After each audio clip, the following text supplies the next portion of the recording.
Hey guys, I am going to go over the homework for tonight, okay? And here is, I'm using the worksheet from 4th academic period, but basically everything looks the same. So all you had to do was find the rate of change between the remaining two ordered pairs. We found that the rate of change between 4,8 and 5,11 was 3.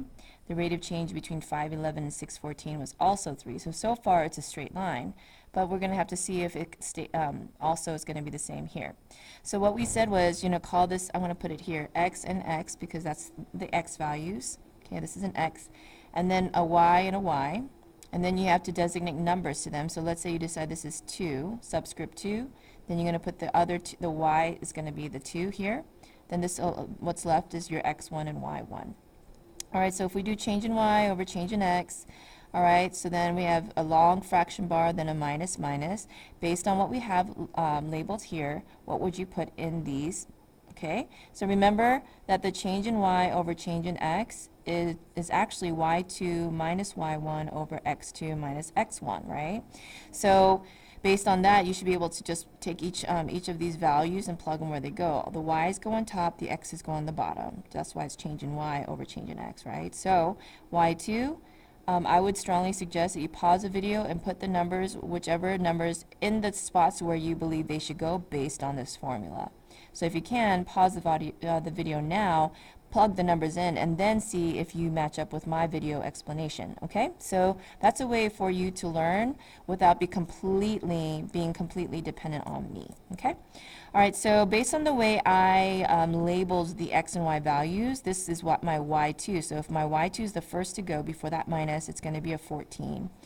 Minus y1, which is 17. And then x2, which is 6, minus the 7. Okay, so let's see what this comes out to be. So again, if you have a little calculator or if you know how to do the mental math, the signs are so important here, so don't make a mistake on the negatives. So this is just a simple 14 minus 7, right? So 14 minus 7 ends up being a negative 3. Then on the bottom you have a 6 minus 7, which ends up being a negative 1. But this can be simplified. First of all, the negative, just get rid of them. It becomes positive when you divide. And then a 3 divided by 1 is 3. So far, the rate of change is constant because the rate of change was 3 here, and here, and here. So far, it continues to stay a straight line. But now we're going to check the last point. Who knows? It might be straight, straight, straight, and then over here it becomes crooked. So we'll call this x and x again. This is our next set of points, 7, 17, and 8, 21. And then this will be y, y. And I'm going to change it up. I'll put a 1 here. As long as you put a 1 here, you got to put a 1 here too. And then a 2 and 2 for the next ones. So if I do, again, please pause the video and see if you can do all of the rest by yourself, okay, without any help from me, and then replay the video when you are ready to check. So I'm going to, based on the formula y2 minus y1 over x2 minus x1, I'm going to put 21 minus 17, okay, over 8 minus 7, 8 minus 7.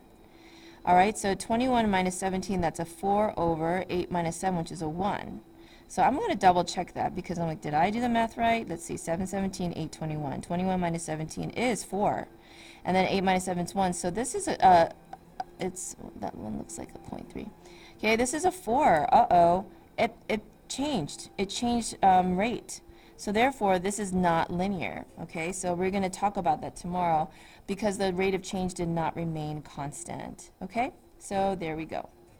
This is the end of the video.